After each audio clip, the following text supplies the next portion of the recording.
Good morning विद्यार्थी मित्रों। चलो भाई आ बाजू ध्यान। प्रकरण 4 समतल में गति जेमा आपणे चौथुं लेक्चर आव्या मित्रों। एमा आपणे चौथुं लेक्चर आजे समजवानुं छे। हवे ध्यानथी समजी लईए मित्र। मैं लेक्चर नंबर 3 में शू भणाव्युं हतुं? तो लेक्चर नंबर 3 में सदिशोना सरवाळा अने बादबाकी भणाय, त्रिकोणनी रीत अने सबाचनी रीत। ध्यान आपीए त्रिकोणनी रीत। मानी लो एक सदिश ए दोर्यो भाई,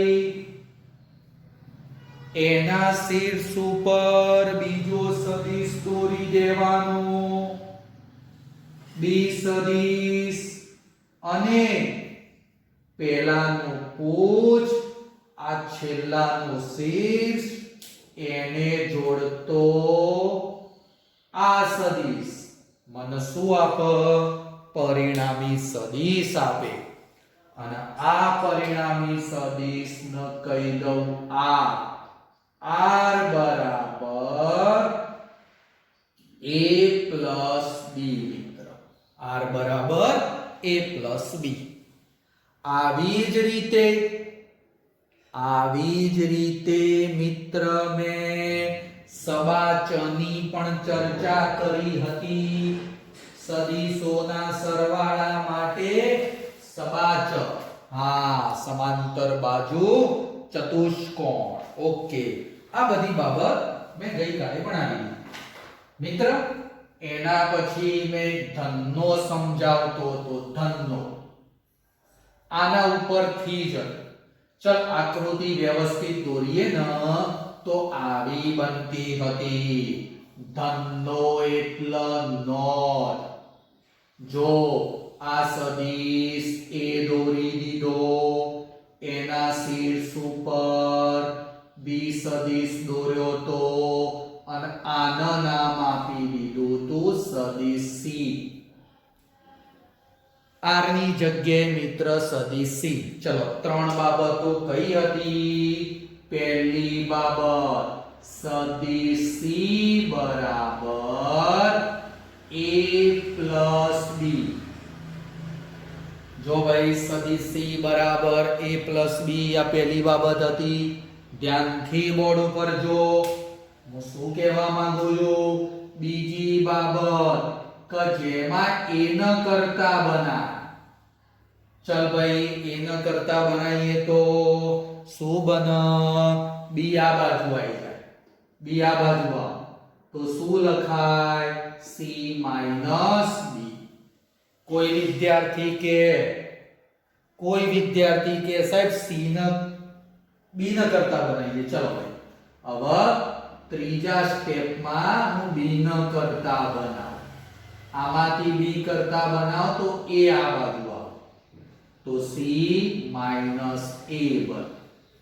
हाँ, आटला सुधी आपणे गया लेक्चर में भणाव्युं हतुं। पण मित्र હવે મારે 3 બાબતો સમજાવવાની। આ 3 બાબતો મિત્ર કંઈક કહેવા માંગે છે આકૃતિ ઉપરથી। જો હવે એ તને સમજાવો, ધ્યાનથી જો મિત્ર। આની અંદર આ પહેલી બાબત જે ખરી ને, આ પહેલી બાબત, ચલો એમાં પરિણામી સદિશ કયો છે ભાઈ? આપણા માટે સી છે પરિણામી સદિશ। એ પરિણામી સદિશ કોની વચ્ચે આવે? તો ધ્યાન આ એ સદિશનું પૂછ, આ એ સદિશનું અહીંયા શું છે? પૂછ। અને બી સદિશનું અહીંયા શીર્ષ। તો સી સદિશ કોના વચ્ચે આવે? એકનું પૂછ અને બીજાના શીર્ષ। એકનું પૂછ અને બીજાના શીર્ષની વચ્ચે। જો મિત્ર પરિણામી સદિશ એકના પૂછ અને બીજાના શીર્ષને જોડતો આ પરિણામી સદિશ એકનું પૂછ બીજાના શીર્ષને જોડતો હોય તો એ પરિણામી સદિશ એ મને શું આપે? સરવાળો આપે. જો પરિણામી સદિશ એકનું પૂછ અને બીજાના શીર્ષને જોડે તો એ શું આપે? એ પરિણામી સદિશ શું આપે? તો એ પરિણામી સદિશ મિત્ર મન સરવાળો, સદિશનો સરવાળો આપે. એ સદિશ મિત્ર સદિશોનો શું રજૂ કરશે? સરવાળો રજૂ કરતો હોય. અને એની દિશા કેવો હોય? પૂછથી શીર્ષ તરફ.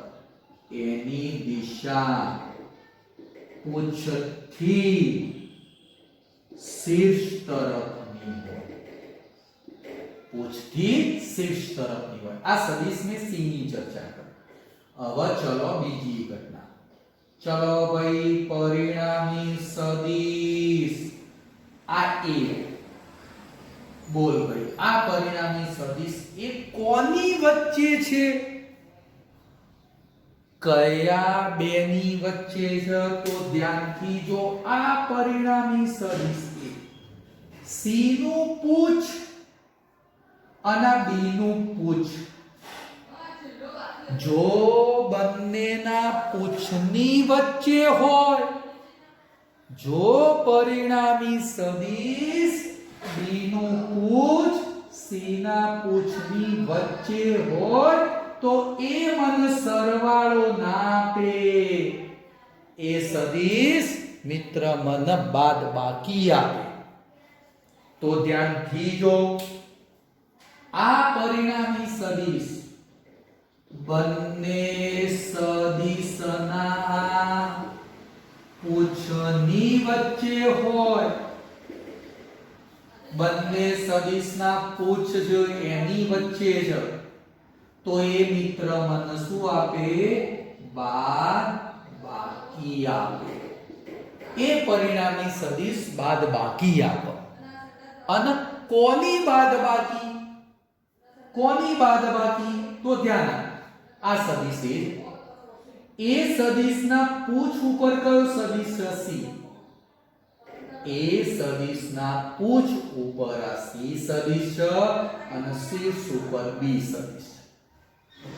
તો પૂછમાંથી શીર્ષ વાળો સદિશ બાદ કર્યો.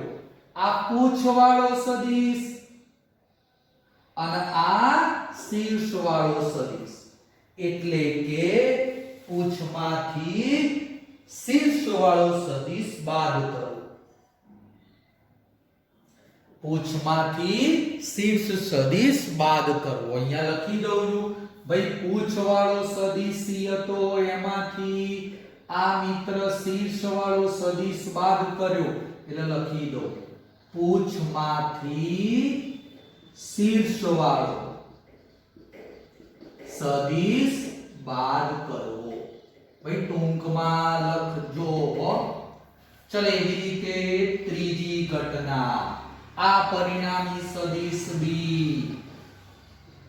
ચલો ભાઈ, પરિણામી સદિશ B. બોલો ભાઈ, B કોની વચ્ચે છે? પરિણામી સદિશ B કોની વચ્ચે છે? આ B. ચલો આ B મિત્ર કોની વચ્ચે? તો લખી દઉં છું અહીંયા અને અહીંયા. મિત્ર A સદિશ એનું શીર્ષ અને C સદિશ નું શીર્ષ આમાં બંનેના પૂછની વચ્ચે હતો. તો નીચે પરિણામી સદિશ B શું બનશે? આ પરિણામી સદિશ C A નું શીર્ષ અને C ના શીર્ષની વચ્ચે. જો પરિણામી સદિશ બંને સદિશના પૂછની વચ્ચે હોય તો પણ પરિણામી સદિશ શું દર્શાવે?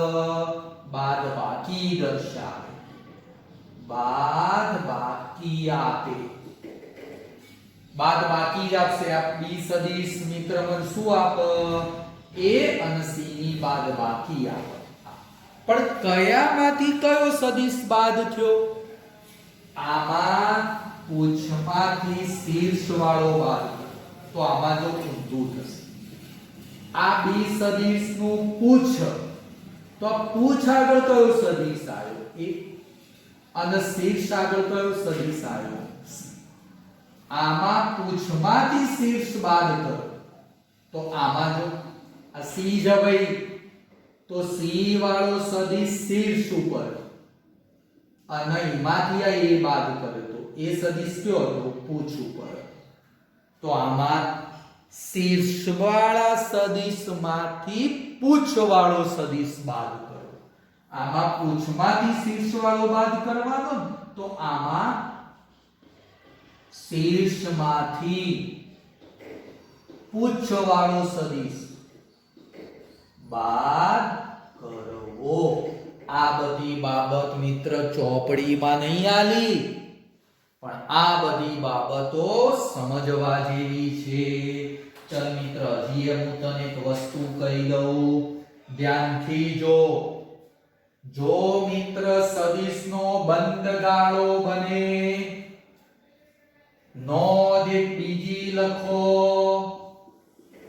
જો સદિશોનો બંધ ગાળો બને તો એવી પરિસ્થિતિમાં સદિશોનો સરવાળો શૂન્ય બને. કોઈ વિદ્યાર્થી કહેશે સાહેબ કઈ રીતે? ચલ ધ્યાન. મિત્ર હું આવી રીતે લખું, માની લે એક સદિશ એ, એના શીર્ષ ઉપર બી. ધ્યાનથી જો, માની લે મિત્ર સી સદિશ આમ કરી દીધું. જો દરેકે દરેક બિંદુ પાસે પૂછ અને શીર્ષ ભેગા થયા. આ શીર્ષ અને પૂછ, અહીંયા પણ શીર્ષ અને પૂછ, અહીંયા પણ શીર્ષ અને પૂછ ભેગા થાય. આવી પરિસ્થિતિ હોય ને તો આને બંધ ગાળો કહેવાય. જો આકૃતિ થોડી વ્યવસ્થિત દોરું. ધ્યાન. માની લે સદિશ એ આ રીતે દોરું છે. આ સદિશ માની લે બી અને ત્રીજો સદિશ આમ દોરી દીધો આ સી. આને બંધ ગાળો કહેવાય. દરેકે દરેક બિંદુ આગળ પૂછ અને શીર્ષ ભેગા થયા તો મિત્ર આને બંધ ગાળો કહેવાય. તો બંધ ગાળા માટે a plus b plus c is equal to 0 બની જાય. કોઈ વિદ્યાર્થી કે સાહેબ ચાર સદિશોનો બંધ ગાળો હોય, સમજ. અહીંયા 1 2 3 4. પણ મિત્ર બંધ ગાળો બન્યો. શું બન્યો? બંધ ગાળો બન્યો. તો બંધ ગાળામાં પરિણામી સદિશ મિત્ર 0 બની ગયો. પરિણામી સદિશ મિત્ર કેવો બની જશે? 0 બની જતો હોય છે. ચલો 4 ની જગ્યાએ કોઈ વિદ્યાર્થી કે સાહેબ 5 સદિશ લખું. ધ્યાન આવી રીતે. માની લે સદિશ a, એના શીર્ષ ઉપર b, માની લે એના શીર્ષ ઉપર c, માની લે એના શીર્ષ ઉપર d અને એના શીર્ષ ઉપર અહીંયાથી અહીંયા આવી ગયો e સદિશ. જો આખો એક બંધ ગાળો બને તો આ પરિસ્થિતિમાં પણ a b c d e બરાબર 0 બની જાય. બંધ ગાળો બને તો મિત્ર 0, સદિશોનો સરવાળો 0 બની જતો. એક વખત ધ્યાનથી જોઈ લે, સમજી લે, લખી લે. ચલો બધા જોઈ લે.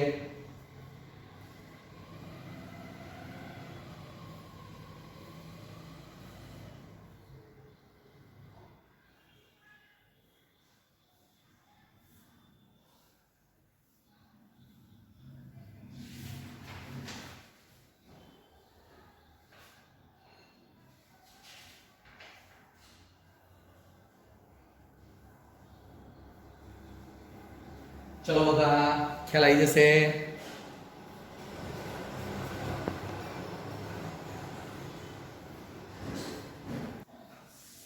ચલો ભાઈ આગળનો ટોપિક.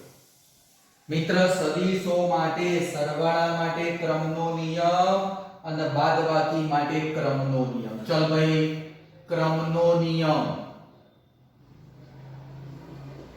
આ બાદ ધ્યાન આપી દે, એકદમ સહેલું. ક્રમનો નિયમ ધ્યાનથી જો, એકદમ સહેલી બાબત. ભાઈ સરવાળા માટે a plus b લખો અથવા b plus a લખો. ચાલો ક્રમ બદલો તો કોઈ ફરક પડતો નથી, પણ કોઈ વિદ્યાર્થી કે સાહેબ બાદબાકી માટે લખીએ તો a minus b is not equal b minus a is not equal b minus a. મિત્ર બનો બાદબાકી માટે ક્રમનો નિયમ લાગુ પડી શકાય નહીં. ચલો મિત્ર એવી રીતે જૂથનો નિયમ. ચલો મિત્ર પહેલો ક્રમનો નિયમ હતો. ચલો બીજો જૂથનો નિયમ સમજાવું.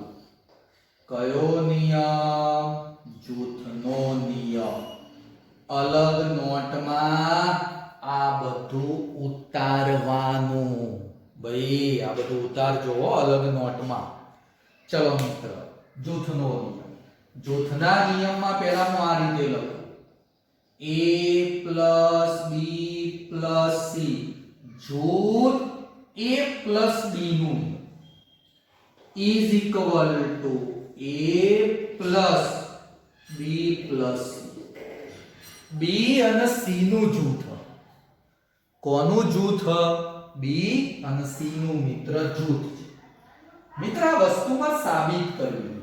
પરીક્ષામાં પૂછાય કે આ સાબિત કરી બતાડજો.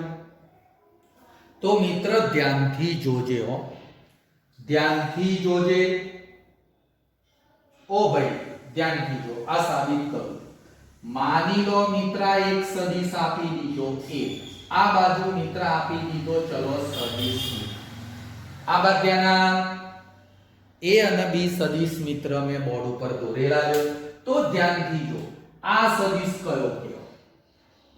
પહેલાનું પોચ, બીજાનું શીર્ષ, એનો જોડતો સદિશ એટલે a plus b. ચલો a plus b આવી ગયો ભાઈ હો. હવે ધ્યાન માની લો મિત્ર અહીંયાથી સદિશ c દોર્યો.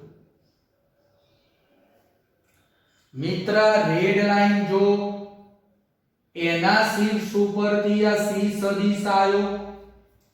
આ રેડ લાઈન એટલે a plus b. એના શીર્ષ ઉપરથી આ c સદિશ આવ્યો. તો કોઈ કહેશે આ સદિશ કયો બનશે? તો મિત્ર આ રેડ લાઈન, આ બ્લેક લાઈન એનો પરિણામી સદિશ બને. તો આ સદિશ બની જાય a plus b અને plus c. ફરીથી આ સદિશ એ કોનો પરિણામી? રેડ લાઈન અને બ્લેક લાઈન. રેડ લાઈન અને બ્લેક લાઈન. હજી ધ્યાન આપ મિત્ર, એક રેડ લાઈન અહીંયા દોરી. તો આ રેડ લાઈન એ કોનો પરિણામી સદિશ બને છે? ભાઈ b નું પૂછ અને c નું શીર્ષ. ફરી b નું પૂછ અને c નું શીર્ષ. તો આ રેડ લાઈન વાળો સદિશ મિત્ર b plus c દર્શાવે. એ રેડ લાઈન વાળો સદિશ b plus c દર્શાવે. હવે હું બોલું છું આ b plus c અને a. જો આ a સદિશ આ બ્લેક લાઈન, એના શીર્ષ ઉપરથી આ રેડ લાઈન. ફરીથી આ a સદિશ એટલે બ્લેક લાઈન. જો ભાઈ હા, અને પછી મિત્ર એના શીર્ષ ઉપરથી આ રેડ લાઈન. હા હવે આ સદિશ શું આવે? શું આપો પહેલાનું પૂછ એટલે a નું પૂછ b + c નું શીર્ષ ન જોડતો સદિશ તો મિત્ર એ શું કહેવાય આર્યો સદિશ a પ્લસ આ સદિશ એટલે કયો મિત્ર b + c તો મિત્ર બ્લેક એન્ડ રેડ વાળો સદિશ આ પણ બને છે આ બ્લેક એન્ડ રેડ વાળો સદિશ આ પણ બને છે સમજવાનું જ છે તો આ સદિશ એ શું બની ગયો આ o અને p સદિશ તો OP સદિશ = a plus b plus c a plus b plus c is equal to a plus b plus c દર્શાવો a plus b plus c મિત્ર દર્શાવતો હોય છે આ ક્રમનો નિયમ અને આ જૂથનો નિયમ આ જૂથના નિયમમાં મેં સાબિત કરી એક વખત ધ્યાનથી જોઈ લો ભાઈ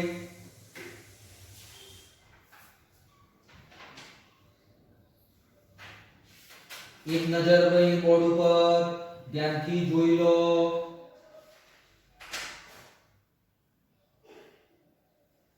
ચલો મિત્ર ઓકે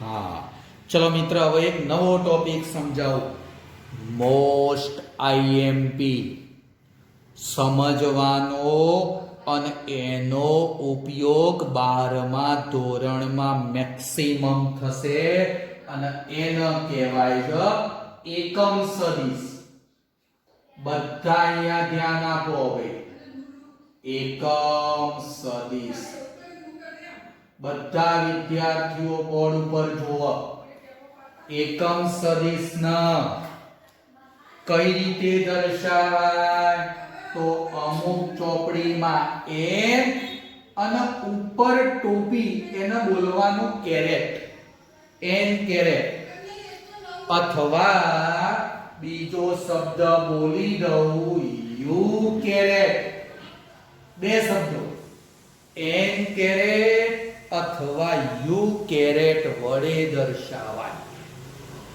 ભાઈ એકમ સદિશ ખરો પણ એકમ છે તો પહેલો મુદ્દો એકમ સદિશનું મૂલ્ય 1 હોય ભાઈ એકમ સદિશનું મૂલ્ય 1 હોય એકમ હોય અથવા 1 હોય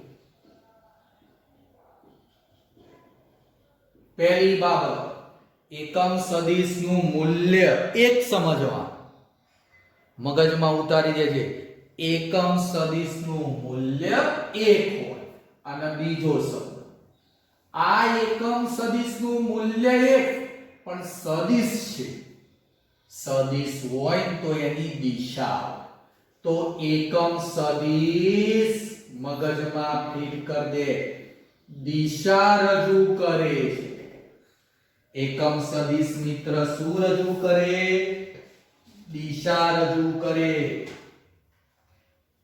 ફરીથી બોલું છું ભાઈ એકમ સદિશ શું રજૂ કરે દિશા રજૂ કરતો હોય છે ચલો હવે ધ્યાન આપ ચલો ભાઈ હવે થોડું સમજીએ હું એક ઉદાહરણ લઈને આખી ઘટના સમજો માની લે મિત્ર એક a સદિશ છે a સદિશનું મૂલ્ય માની લે મિત્ર 4 એકમ છે ચલો a સદિશ દોરું છું બધા બોર્ડ ઉપર ધ્યાનથી જો માની લે a સદિશ જેનું મૂલ્ય આ રીતનું 4 એકમ જોજે 1 2 3 અને 4 મૂલ્ય બકા કેટલું કીધું 4 એકમ આ સદિશ કયો દર્શાવ્યો a સદિશ હા a સદિશ દર્શાવ્યો હવે મિત્ર માર a સદિશ જે હતો ને એનો એકમ સદિશ દર્શાવો તો એકમ સદિશનું મૂલ્ય 1 એકમ લેવા તો આ જે 4 હતા ને એમાંથી ગમે તે એક માની લે આ દર્શાવી આ મિત્ર જો રેડ કલર એક ભાગ દર્શાવે છે, જો આટલો ભાગ દર્શાવે, આ રેડ કલર આટલો ભાગ એક ભાગ દર્શાવે, તો આનું મૂલ્ય કેટલું થઈ ગયું? 1 થઈ ગયું. અને જો તીર જ દિશા રજૂ કરે તો આ સ્ટેપને કહેવામાં આવે એકમ સદિશ. પણ કોનો? એનો એકમ સદિશ. એટલે n કેરેટ ઓફ a. એને શું લખવાનું? n caret of a. આ a સદિશ જે હતો એનો એકમ સદિશ તૈયાર થઈ ગયો. આ a સદિશ હતો એનો એકમ સદિશ તૈયાર થઈ ગયો. તો મિત્ર મેં એક કઈ રીતે લખ્યા? એક કઈ રીતે લખ્યા? તો ધ્યાન આપી દેવું, ધ્યાન આપી દેવું. મેં શું કર્યું? એકમ સદિશ જે હતો ને અથવા તો ચલો પેલા અહીંયા આવી ગયેલો, માની લો n કેરેટ ઓફ a. શું કર્યું મેં? મિત્ર આ જે a સદિશ છે ને એ સદિશનું મૂલ્ય કેટલું? 4. તો મિત્ર જે a સદિશ હતો ને એને મેં 4 વડે ભાગી, 4 વડે ભાગી એનું મૂલ્ય જે હતું ને એને વડે ભાગી. તો મિત્ર જવાબ મને કેટલું મળી જાય? 1 મળી જાય. આ આખો a સદિશ છે, આને 4 વડે ભાગી તો જવાબ આ કેટલો આવી ગયો? 1 આવી. આ જવાબ કેટલો છે? 1. તો આ a સદિશ અને ભાગ્યા 4 એટલે શું કહેવાય? મૂલ્ય કહેવાય. તો એકમ સદિશની વ્યાખ્યા આ ઉપર શું આવે મગજમાં ઉતાર દેજે. કોઈ પણ સદિશ હોય ને એના મૂલ્ય વડે ભાગી. જો આ a સદિશ હતો એને 4 વડે ભાગી દીધો તો મને જવાબ કેટલો મળી ગયો? 1. તો એકમ સદિશ એટલે કોઈ પણ સદિશ ભાગ્યા સદિશનું મૂલ્ય. મગજમાં ફિટ કર દે. એકમ સદિશ એટલે સદિશ ભાગ્યા સદિશનું મૂલ્ય. હજી આને આવી રીતે લખીએ, સદિશ એટલે a અને મૂલ્ય એટલે એકલો a. મૂલ્ય એટલે બકા શું લખાય? ઉપર તીર દોરવાનું નહીં, એકલો a. તો આ મિત્ર મને સૂત્ર મળી ગયું એકમ સદિશનું. સદિશ ભાગ્યા a સદિશનું મૂલ્ય એટલે એકમ સદિશ મળી જાય. ચલો મિત્ર, કોઈ વિદ્યાર્થી કહેશે આમાં a ન કરતા બનાવો. આ a આ બધા a અને અહીંયા શું થઈ ગયું? n caret of a. આ પદ સમજવું બહુ જ અગત્યનું. આ સદિશ છે, જો ભાઈ આ સદિશ, જો સદિશ હોય ને તો એના જોડે શું હોય? મૂલ્ય હોય અને દિશા હોય. તો ધ્યાન આપ, આ a શું છે? આ a સ્ટેપ શું છે? આ a સદિશનું મૂલ્ય છે. એ બકા શું આવ્યું? મૂલ્ય આવી ગયું.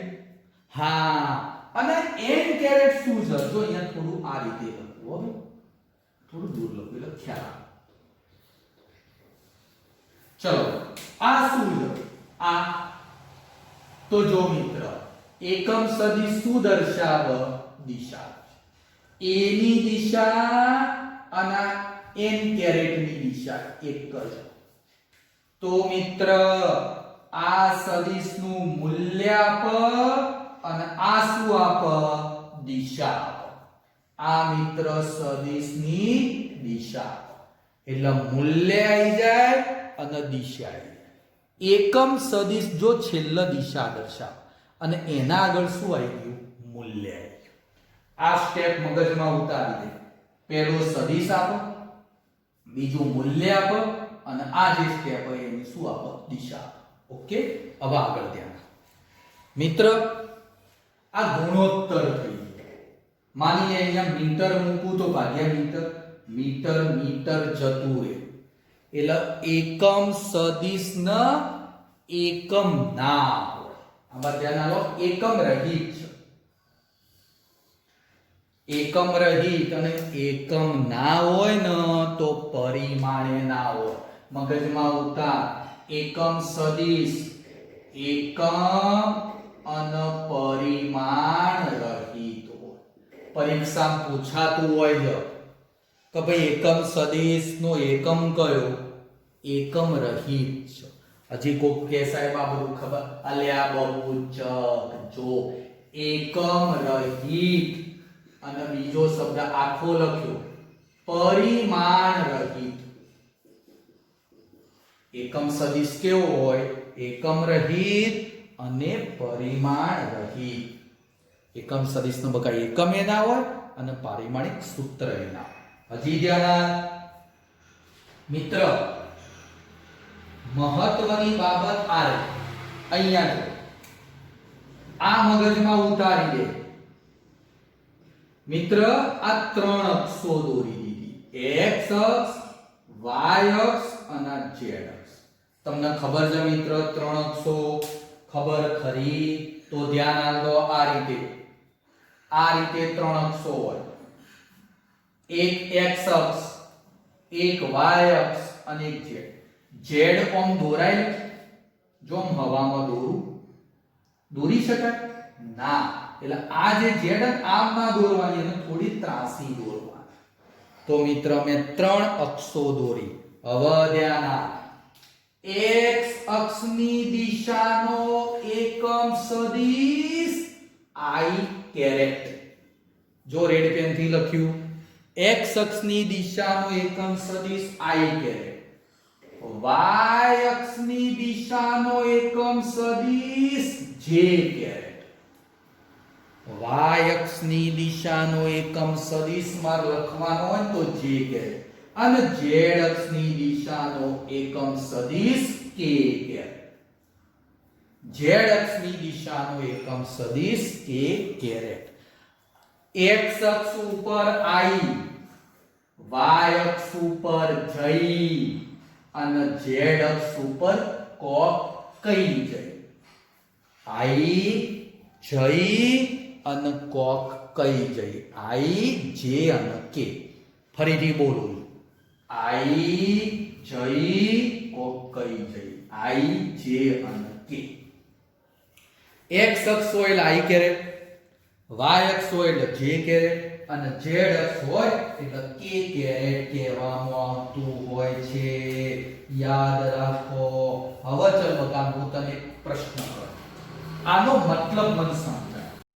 માની લે એક સદિશ a છે, અથવા તો ચલો બળ કહી દો, બળ બોલું, બળ 6j કેરેટ. તો આનો મતલબ શું? બળ એટલે સદિશ નો. અહીંયા જો બળ F બરાબર, તો ધ્યાનથી સમજજે આનો મતલબ શું. તો આનો મતલબ એવો લખા કે ભાઈ આ બળનું મૂલ્ય એટલે એકલું F અથવા તો મોડ. મૂલ્ય કેટલું? મૂલ્ય તો માત્ર 6. મૂલ્ય, આ પહેલો શબ્દ મૂલ્ય આપો. જો આવ્યું આ પહેલો શબ્દ શું આપે છે? મૂલ્ય આપે છે. આ મૂલ્ય આપે તો મૂલ્ય કેટલું? 6. હા, અને બળની દિશા એટલે આ બીજું સ્ટેપ. આ જો બીજું દિશા. તો સાંભળજે, બળની દિશા j કેરેટ. તો j કેરેટ એટલે કઈ અક્ષ? y અક્ષ. j કેરેટ એટલે y અક્ષ. તો બળની દિશા y અક્ષ કહેવાની. બળની દિશા બકા કઈ અક્ષ ઉપર આવી ગઈ? y અક્ષ ઉપર આવી. એક ફટાફટ આ બાજુ ધ્યાન આપ. માની લે હું આમ લખું, વેગ -4i કેરેટ. તો સાંભળજે, મૂલ્ય કદી ઋણ ના હોય. ધ્યાન દીજો. તો વેગનું મૂલ્ય તો 4 મૂલ્યમાં 4 કહેવાનું, પણ હું કહી દઉં વેગની દિશા એટલે -i કે -i કેરેટ એટલે આ x અક્ષ હોય ને તો આ વાત કઈ સમજવાની? ઋણ x અક્ષ સમજવાની. તો આ -i કેરેટ એટલે ઋણ x અક્ષ કહેવાય. એને શું કહેવાય? ઋણ x અક્ષ કહી શકાય. મિત્ર, આ મેં સમજાવી દીધો એકમ સદિશનો ટોપિક. 2 માર્ક માટે પરીક્ષામાં પૂછાતો હોય છે. અગત્યનું ધ્યાનથી જોઈ લે. મૂલ્ય 1 દિશા રજૂ કરે. એક એક્ઝામ્પલ 4 તો એનો એકમ સદિશ કેટલો? તો સદિશ અને ભાગ્યા 4 એટલે સદિશ ભાગ્યા સદિશનું મૂલ્ય. અને આવી રીતે લખ્યું સદિશ આ મૂલ્ય. તો સદિશ બરાબર શું બોલાય? મૂલ્ય આ બાજુ ગુણ્યા એકમ સદિશ એટલે દિશા. સદિશ બરાબર મૂલ્ય ગુણ્યા એકમ સદિશ પણ કહેવાય. આ મૂલ્ય અને આ એકમ સદિશ પણ કહેવાય. અને શું કહેવાય? એકમ સદિશ. પછી એકમ રહિત, પરિમાણ રહિત 3 અક્ષો i કેરેટ, j કેરેટ અને આ એક્ઝામ્પલ. ધ્યાનથી એક વખત બોર્ડ ઉપર જોઈ લે. એક વખત બકા બોર્ડ ઉપર ધ્યાનથી જોઈ લે,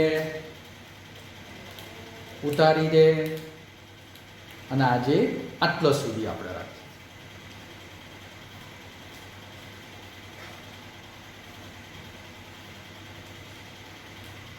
ઓકે, હા, ગુડ બાય.